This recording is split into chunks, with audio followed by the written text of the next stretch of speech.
Hello everyone, welcome back to my YouTube channel English Mouther. I hope you all are doing well and stay safe. दोस्तों आज इस video में हम बात करेंगे पार्ट्स ऑफ स्पीच की। पार्ट्स ऑफ स्पीच जो एक इंग्लिश ग्रामर का खास हिस्सा है। It is called also the heart of English grammar. अगर किसी को भी इंग्लिश ग्रामर को मजबूत करना है तो पार्ट्स ऑफ स्पीच को मजबूत करना बहुत ज़रूरी है। हालांकि बहुत सारे एग्जाम्स ऐसे हैं जिसमें कुछ क्वेश्चंस आते हैं पार्ट्स ऑफ स्पीच से रिलेटेड, यानी उसमें छांटने के लिए आते हैं। तो आज मैं ये वीडियो खास उन्हीं स्टूडेंट्स के लिए हैं जो कॉम्पिटिटिव एग्जाम्स की तैयारी कर रहे हैं और साथ ही साथ जो हाई स्कूल या इंटरमीडिएट्स में हैं और उन्हें ग्रामर की ज़रूरत पड़ती है। चलिए तो बिना टाइम को वेस्ट किए शुरुआत करता हूँ। First I would like to tell you that what is parts of speech. Parts of speech are defined as the words to perform different role in a sentence. इन सेंटेंस में parts of speech different role करता है, different भूमिका निभाता है।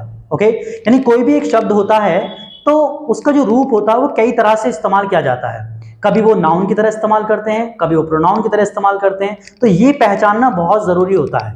Okay तो parts of speech तो अगर हम डिफाइन करें तो कहेंगे parts of speech are defined as the words to perform different roles in a sentence. Okay and they are the 8 types of parts of speech. Parts of speech जो होते हैं वो 8 प्रकार के होते हैं, जिसमें कि noun, pronoun, adjective, verb, adverb, preposition, conjunctions, interjection. Okay one by one हम सीखेंगे कि नाउन क्या होता है, प्रोनाउन क्या होता है और कैसे हम इसे फाइंड आउट करते हैं। ओके तो नाउन सबसे पहले डिस्कस करते हैं हम नाउन पर। नाउन जैसे कि मैं अपनी कुछ पिछली वीडियोस में बता चुका हूं कि noun is a naming word. Noun is a naming word. Noun जो होता है किसी भी व्यक्ति का, वस्तु का या किसी प्लेस का नाम ही नाउन कहलाता है। ओके और इसको फाइंड करने का तरीका यह है कि नाउन किसी भी सेंटेंस में 3 काम करता है। कितने काम करता है? 3 काम करता है। कौन कौन से? एक तो काम करता है हु का आंसर देता है, यानी हु का आंसर। कोई भी सेंटेंस है और अगर हम क्वेश्चन करेंगे हु से और जो भी आंसर बाहर निकल कर आएगा उसे कहते हैं नाउन। ठीक है। दूसरा हुम का काम करता है। नाउन सेंटेंस में हु का काम करता है और हुम का काम करता है। और तीसरा करता है व्हाट का काम। ओके कुछ एग्जांपल समझते हैं। मान लो एक सेंटेंस है, Radha writes a letter. Radha writes a letter, Radha पत्र लिखती है। एंड आपसे कहा जाता है कि इसके अंदर नाउन को फाइंड कीजिए। नाउन को फाइंड करने का तरीका होगा कि आप इन तीनों में से एक एक करके क्वेश्चंस लगाइए वर्ब के साथ और डेफिनेटली आप नाउन फाइंड कर लेंगे। ओके जैसे राधा राइट्स अ लेटर, ये राइट जो है इसके अंदर वर्ब है। इसमें हमने क्वेश्चन किया हु का। हु राइट्स अ लेटर, कौन लिखती है पत्र? कॉमन सी बात है, राधा लिखती है, तो राधा इसमें क्या हो गया? नाउन हो गया। दिस इज द वे, ये तरीका है जब हम नाउन को फाइंड करते हैं सेंटेंस से। खाली डेफिनेशन के आधार पर नहीं बल्कि एक फंक्शन के आधार पर कि नाउन फंक्शन क्या करता है। नाउन 3 फंक्शन कर रहा है, एक तो हु का आंसर देता है, हुम का आंसर देता है और व्हाट का आंसर देता है। ओके और दूसरा क्या है? राइट्स अ लेटर, इसमें हमने क्वेश्चन किया व्हाट का। What does Radha right, Radha क्या लिखती है? तो राधा क्या लिखती है? लेटर लिखती है। तो लेटर क्या हो गया इसमें? ये भी नाउन हो गया। ऑलराइट तो नाउन को फाइंड करने का तरीका है हु से, हुम से और व्हाट से अगर हम क्वेश्चन करते हैं तो हम नाउन फाइंड कर लेते हैं। ऑलराइट तो ये था नाउन के फाइंड करने का तरीका। ओके चलिए दूसरे पॉइंट पर चलते हैं। पार्ट्स ऑफ स्पीच का दूसरा काइंड है प्रोनाउन। प्रोनाउन को अगर हम डिफाइन करें तो ये होता है ए वर्ड, एक शब्द दैट इज यूज्ड, जिसका प्रयोग किया जाता है in the place of a noun. Noun के स्थान पर प्रयोग किए जाने वाला शब्द प्रोनाउन कहलाता है। दूसरे शब्दों में और आसान शब्दों में समझें कि नाउन को बार बार रिपीट करने से इंसान बोर हो जाता है, यानी repeating noun in a sentence is so boring. So to handle the repetition of the noun we use pronoun.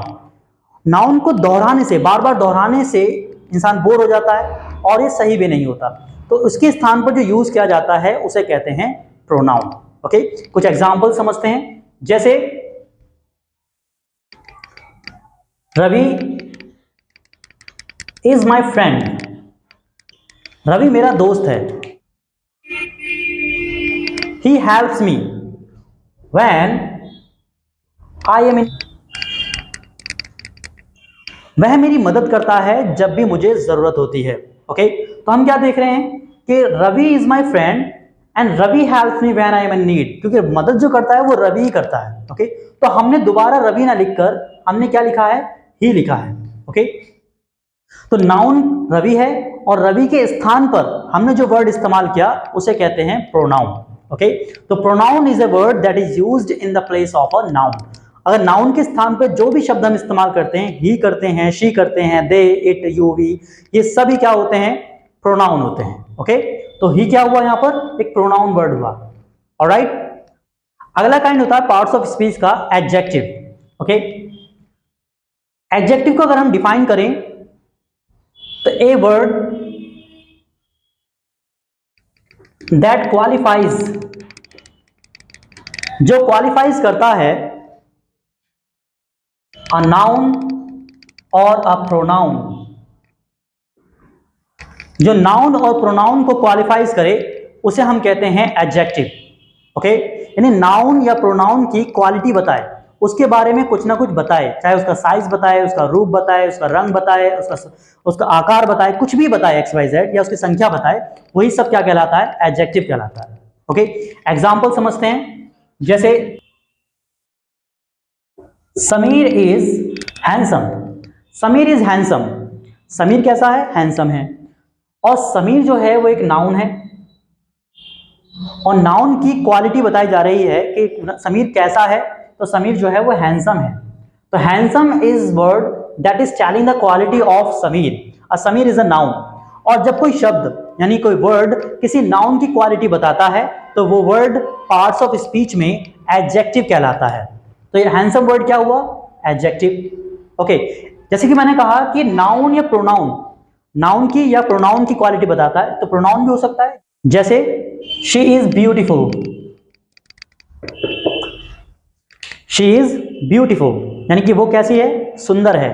तो ब्यूटीफुल जो वर्ड है ये एक ऐसा वर्ड है जो बता रहा है शी के लिए, यानी शी के बारे में बता रहा है, शी कैसी है। और शी जो है, शी पता नहीं कौन है, कोई लड़की होगी, तो जिसके स्थान पर हमने ये वर्ड इस्तेमाल किया है, नाउन के स्थान पर यूज किया है, यानी ये प्रोनाउन है।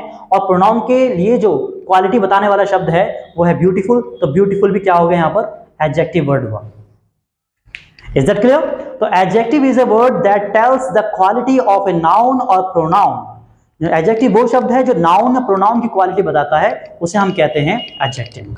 आगे बढ़ते हैं पार्ट्स ऑफ स्पीच के अगले पार्ट पर, जो है वर्ब। वर्ब क्या है, verb is an action, verb is an action. Verb एक एक्शन है एंड जो बताता है कि what happens and what exists, क्या चीज अस्तित्व में है और क्या चीज होती है या होगी या हो रही है, ये सब बताता है, तो वो है वर्ब। ओके, एग्जाम्पल समझते हैं। जैसे रवि गोज टू आगरा, रवि आगरा जाता है। तो रवि जो है वो क्या काम कर रहा है, यहाँ पर आगरा जाने का काम कर रहा है, कोई एक्शन कर रहा है। ठीक है, तो जैसे मैंने कहा कि वर्ब जो है वो एक एक्शन है, कोई काम है, और यहाँ पर रवि का जो काम है वो आगरा जाना है। ठीक है, तो ये जाने वाला जो वर्ड हुआ गो, ये क्या हो गया, वर्ब हो गई। ठीक है, हालांकि वर्ब जो है दो प्रकार की होती हैं, ऑक्सिलरी वर्ब्स और मेन वर्ब्स। ऑक्सिलरी वर्ब्स में वो वर्ब असली हैं जो हेल्पिंग वर्ब होती हैं, जैसे is, am, are, was, were, has, have, had, will, would, shall, should, can, could, may, might, must, ought to, ये सारी जो है हेल्पिंग वर्ब्स होती हैं। इसके साथ में इस्तेमाल होता है मेन वर्ब। ओके, जिसकी 3 फॉर्म्स होती हैं, first form, second form, third form, हालांकि फोर्थ और फिफ्थ फॉर्म भी होती है टेंस के अकॉर्डिंग। ओके, लेकिन हमें इस वीडियो में सिर्फ हमें ये देखना है कि वर्ब होती क्या है। तो वर्ब क्या है, वर्ब एक एक्शन है। ओके, तो वर्ब को फाइंड करने का तरीका है कि कोई भी काम, यानी कि जब कोई काम, सब्जेक्ट कोई काम करता है तो उस काम को ही, उस एक्शन को ही हम क्या कहते हैं, वर्ब कहते हैं। Is that clear? Parts of speech के अगले चैप्टर पे चलते हैं। अगला पार्ट है एडवर्ब। और एडवर्ब किसे कहते हैं, पहले इसकी डिफाइन करते हैं इसको। Adverb is a word that modifies a verb, an adjective और एन एडवर्ब। एडवर्ब जो है वो एक ऐसा शब्द होता है जो मॉडिफाइज करता है किसको, किसी एडजेक्टिव को, किसी वर्ब को, या खुद यानी एडवर्ब को ही मॉडिफाइज करे, यानी कुछ ना कुछ बताए किसी वर्ब के बारे में, एडजेक्टिव के बारे में, एडवर्ब के बारे में, उसे हम क्या कहते हैं, एडवर्ब कहते हैं। ओके, चलिए एग्जांपल से समझते हैं। शी रन्स फास्ट, वह तेज दौड़ती है। She runs fast. तो अब क्या हुआ कि फास्ट जो वर्ड है, दौड़ती है, तेज, तेज जो है वो कौन है, वो शी तो है नहीं तेज। तेज क्या है, तेज है उसका दौड़ना, यानी रन वो तेज करती है, यानी रन जो है वो वर्ब है, और वर्ब के बारे में जो कुछ बता रहा है, यानी कि स्पीड जो बता रहा है वो फास्ट वर्ड बता रहा है।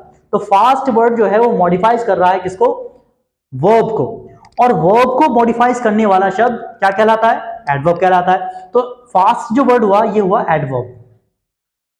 ओके, इसी सेंटेंस को अगर हम ऐसे लिखें कि शी रन्स वेरी फास्ट, वह बहुत तेज दौड़ती है।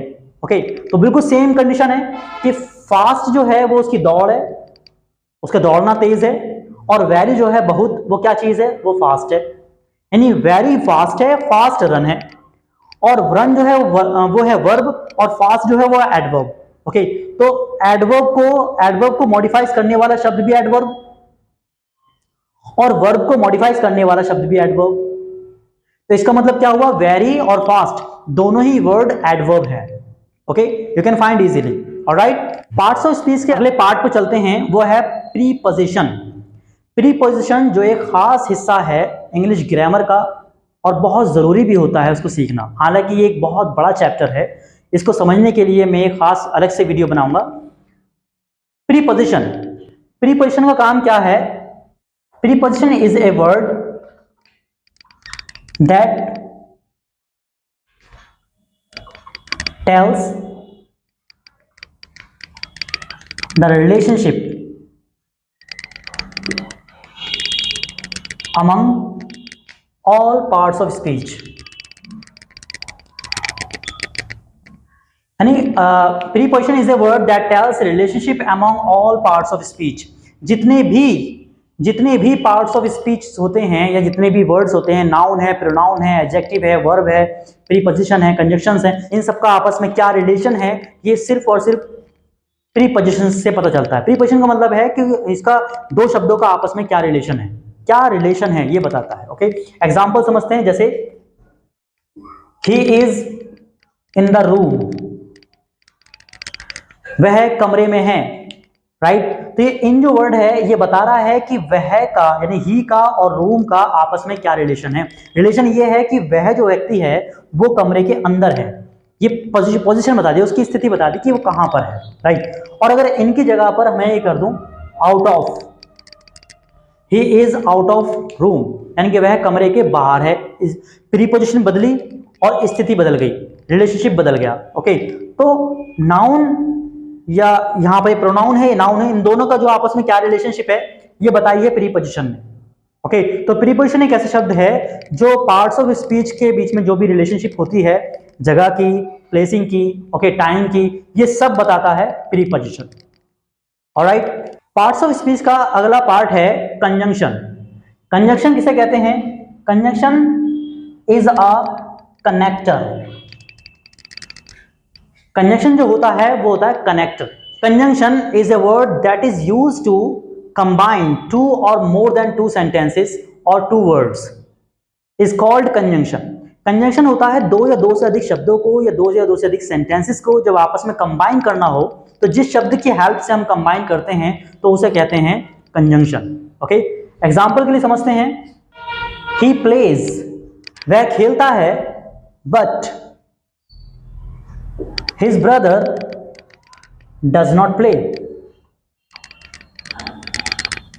वह खेलता है but his brother does not play, लेकिन उसका भाई नहीं खेलता है। ओके, तो यहां जो वर्ड है but, but is a conjunction जो दो सेंटेंस को आपस में क्या कर रहा है, कंबाइन कर रहा है। तो he plays but his brother does not play, लेकिन उसका भाई नहीं खेलता है। तो कंजक्शन क्या फंक्शन करता है सेंटेंस में, सेंटेंस में फंक्शन करता है जोड़ने का, कंबाइन करने का, कनेक्ट करने का। ओके, तो इसीलिए कहते हैं कंजक्शन जो होता है वो एक कनेक्टर होता है। Alright, and now the last part of the parts of speech, that is interjection. Interjection, interjection क्या होता है, इंटरजेक्शन वो वर्ड होता है जो बताता है सडन फीलिंग्स,